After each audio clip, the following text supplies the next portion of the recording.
Chicago's influence on the freedom movement is one of the inspirations for a new novel. It takes readers back in time to the Jim Crow South as Dr. King was launching a new program that would lay the groundwork for the civil rights movement. Journalist Elaine Weiss is the author of Spell Freedom, the underground schools that built the civil rights movement.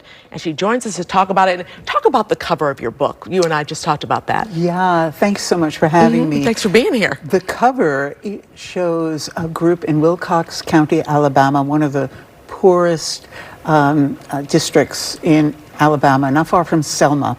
And this is in the spring of 1966. It's the first election. It's a primary for the Democratic Party. And it's the first election after the Voting Rights Act. And these are black citizens voting for the first time in their lives. And many of them have been trained in these citizenship schools that we're going to talk about. So it's a very moving photo of people very proud, very excited, dressed in their Sunday best. Yes, of course, and, of course. For the first time, being able to take advantage of their full rights as citizens. Elaine, why write this book? I mean, when we first started, I said, I didn't know about citizenship schools. Is that what made you write it? Exactly. That's exactly. My previous book was about voting rights also. It was about how women won the right to vote with the 19th Amendment. And Chicago entered into that story too. Most of it took place in Nashville, Tennessee for the final battle over ratification. But I realized that in the South, even though women won the right to vote, in the South, black women could not vote by state law, just as black men could not vote. And they had gotten the vote in 1870 with the 15th Amendment. So it was state law, it was Jim Crow law that denied them the vote. And so I just wanted to explore what was happening, because I know people weren't sitting and accepting this. Yeah. And so what I found was this incredible and brave endeavors to reclaim the vote before what we think of as the beginning of the civil rights movement, and then it moves into the movement. It becomes part of Dr. King's Southern Christian Leadership Conference, but it's the educational aspect. So we haven't heard about it because it wasn't as glitzy as a march or a demonstration. Or sitting on a bus and Exactly. The Rosa Parks trains at the training facility where this project emerges, called the Highlander Folk School in Tennessee. And Rosa Parks goes there for the first time and gets a sense, she said, I got a sense of what an integrated world could be like, because at this little place on a mountaintop in Tennessee, black and white citizens could talk, could live together for a 2-week workshop. They would eat together. They would swim in the pond. This was all part of the citizenship school. It was a family. This is the beginnings of it, yes. The citizenship schools begins as a trial endeavor to be able to reclaim the vote by passing the literacy test. Most rural black people had terrible formal educations because many illiterate because they never weren't allowed. They were robbed of their exactly. And so they couldn't pass the literacy test, which was designed to disenfranchise them, and the poll taxes. And so this was to train people who were unlettered to first hold a pencil, trace their names so they didn't have to use an X anymore. So and then learn the constitution of their state and all the arcane questions they were going to be asked.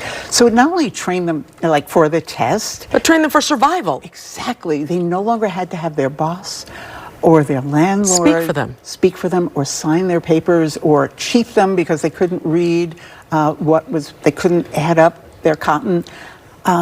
When you hear about people not wanting to vote, especially people of color, that must be just so upsetting to know where we came from to get to that point. And now how they're trying to change the voting all across the country. Yes, it's when I started research for this book, it was 2019. Really? And I found it to be just a fascinating historical, because it becomes the foundation of the entire civil rights movement. Oh, yeah.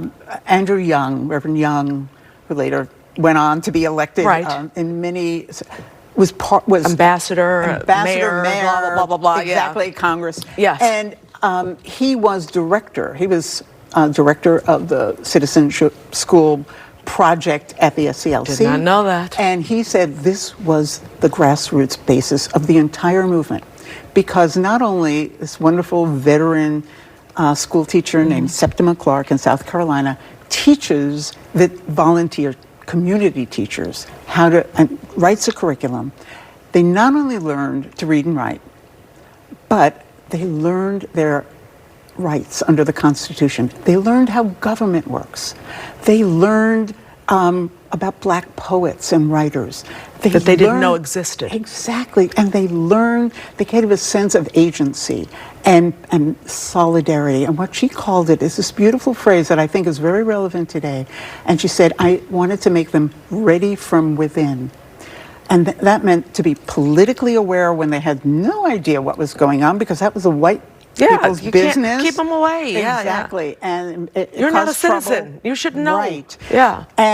But it made them spiritually and psychologically ready to face the dangers. Well, it educated them. In all Simple respects. education that they were not allowed to have. Exactly. They were not privy to things like this. Exactly. And your research, it took you this long to get to this point. You don't call this a novel. What do you call this Well, book? it's not a novel because none of it's made up.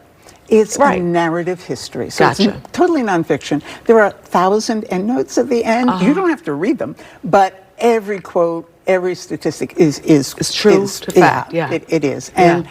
I found, letters. I found memos. I went through the SCLC files. I found oral histories. That was tough to find. And it was during the pandemic. Oh, yeah, All you're the right, 2019. All the archives were closed. But you remained steadfast and you did it, Elaine. I have to thank archivists, brave archivists who went into their libraries and would Masks make on, gloves yes, on, and everything, alone, yes. And they would copy things for me and send them to me. Well, thank you so much for that's how doing I was able this. to do that. When's your next book? I can't wait. Well, okay.